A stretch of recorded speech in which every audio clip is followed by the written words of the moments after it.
अस्सलाम वालेकुम।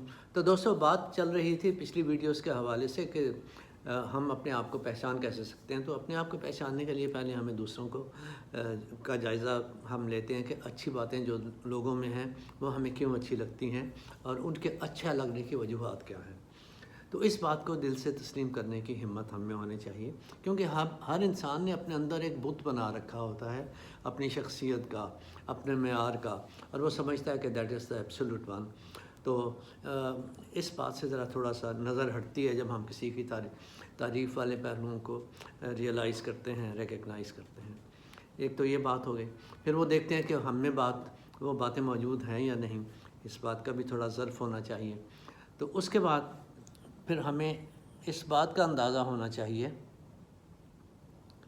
कि हम में वो बातें किस हद तक मौजूद हैं।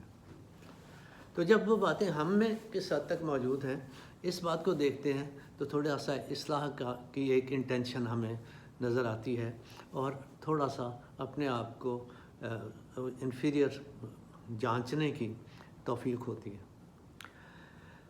तो दूसरी बात यह थी कि हम जो लोग हमें बुरे लगते हैं, उनमें ऐसी क्या बात है जो हमें उनके करीब नहीं होने देती, हमें बुरा समझने में मजबूर करती हैं। उन बातों को देखें, नोटिस करें, उन्हें गिनें, फिर ख़ुद में तलाश करें कि क्या यही बातें हम में तो नहीं हैं, और हम कोई एक लॉजिक बना के अपना, नहीं जी मैं तो इसलिए करता हूँ, तो इस तरह की, या मेरी तो ये वजह है, तो दूसरे की वजह भी तलाश करें, उसकी खामियों की, उसकी गलतियाँ करने की वो भी वजह तलाश करें। शायद कोई एक कोऑर्डिनेशन का सिलसिला बन जाए, इंसान के साथ राब्ते में कुछ मदद मिले। लेकिन हम अपनी गलतियाँ जो हैं उनको तो उसकी जस्टिफिकेशन ढूंढ लेते हैं, दूसरे की जस्टिफिकेशन नहीं ढूंढते, तो वो हमें तलाश करनी चाहिए। तो आज की बात इससे एक कदम आगे की ये है कि हम जान लेते हैं कि हाँ जी ये हम में खामियाँ हैं, ये ज़िना ज़रा तय कर लें कि दूसरी की खूबियों को रियलाइज़ करें, अपने आप में देखें कि वो खूबियाँ हैं या नहीं, और दूसरे की खामियों को देखें और ये देखें कि हम में भी वो खामियां तो नहीं। इस तरह अपने आप को पहचानना, अपनी नेगेटिव सतह पर अपनी खामियों को तलाश करके, ये भी एक हौसले की बात है और उस बुत को तोड़ने वाली बात है जो हमने नारवा सा अपने अंदर, अपने बारे में, अपनी शख्सियत के बारे में बना रखा है और किसी नरगसियत का शिकार है। तो अब यह है कि उन चीज़ों को पहचानें, हम उन खूबियों को, उन खामियों को पहचानें, खामियों को ओवरकम कैसे किया जा सकता है, उन खूबियों को परवान कैसे चढ़ाया जा सकता है, ज़्यादा इफ़ेक्टिव कैसे किया जा सकता है।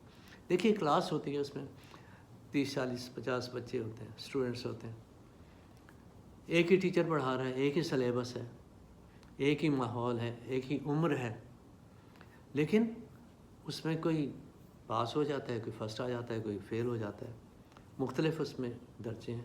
तो नताइज क्यों नहीं निकल सकते एक जैसे? सब कुछ एक जैसा है। इसका मतलब ये है कि उनके अंदर जो खूबियाँ हैं वो उन्हें यूटिलाइज़ नहीं कर पा रहे, इस बात की ज़रूरत है। एक वक्त आता है कि वो जब यूटिलाइज़ करते हैं तो वो सारा जो है ग्रेडिंग ऊपर नीचे हो जाती है। जो फर्स्ट आता है वो दूसरा, तीसरा, चौथा दर्जा ले लेता है, जो नीचे वाले 20-30 नंबर पे होते हैं वो आके 7वीं 8वीं पोजीशन में आ जाते हैं। इतना डिफरेंस क्यों हो गया? क्योंकि वो जो सलाहियतें मौजूद थीं उनको इस्तेमाल नहीं किया गया था, उन्हें इस्तेमाल किया गया है। तो ये है वो मरहला। बात ये है कि बहुत से मामलात में सिर्फ 19-20 का फ़र्क होता है। हम अपनी उन सलाहियतों को किस तरह से इस्तेमाल करते हैं, इसकी एक मिसाल छोटी सी दे दें कि कितना डिफरेंस होगा। कि कोई शख्स, कोई लड़का दौड़ता है, टाइमिंग चेक करता है जी, आधा किलोमीटर का फ़ासला जो है, या चलिए 100 मीटर का, 200 मीटर का फ़ासला कितनी देर में उसने दौड़ कर तय किया है, टाइम नोट कर लिया। लेकिन जब वो किसी खौफ की हालत में होगा, कोई कुत्ता पीछे पड़ जाएगा, पता चलेगा जी सांप है यहाँ पे, वो शायद पीछे तो नहीं आ रहा, या और मसला ऐसा खौफ का होता है, तो वो दौड़ता है एकदम से, और वो एक खातिर खा फ़र्क के साथ اس کی رفتار تیز ہو جاتی ہے. تو وہ صلاحیت کہاں تھی؟ اندر تھی، استعمال نہیں ہوئی. خوف کے ذریعے صحیح، لیکن پتہ چل گیا کہ پوٹینشیل یہ موجود تھا اور اس پوٹینشیل کو استعمال نہیں کیا گیا. تو اب اس مرحلے میں جس کی میں بات کر رہا ہوں وہ یہی ہے کہ وہ جو پوٹینشیلز ہمارے اندر موجود ہیں ان کو تھوڑا سا ایکسپلور کیا جائے اور پھر اس کو ہم اپنی عملی زندگی میں یوٹیلائز کریں. تو اس طرح سے کر کے ہم اپنی اوور آل پرفارمنس پوٹینشیل جو ہے اسے ہم زیادہ پازیٹیو بنا سکتے ہیں اور ہماری عملی زندگی میں وہ زیادہ کام آ سکتا ہے. یہ پڑھنے لکھنے کے معاملے میں بھی ہو سکتا ہے، محنت کرنے کے کام میں بھی ہو سکتا ہے، روزمرہ کی زندگی کو استوار کرنے میں، اسے ترتیب میں لانے میں بھی ہو سکتا ہے. تو لیکن اب کیا ہے یہ 3 مرحلے؟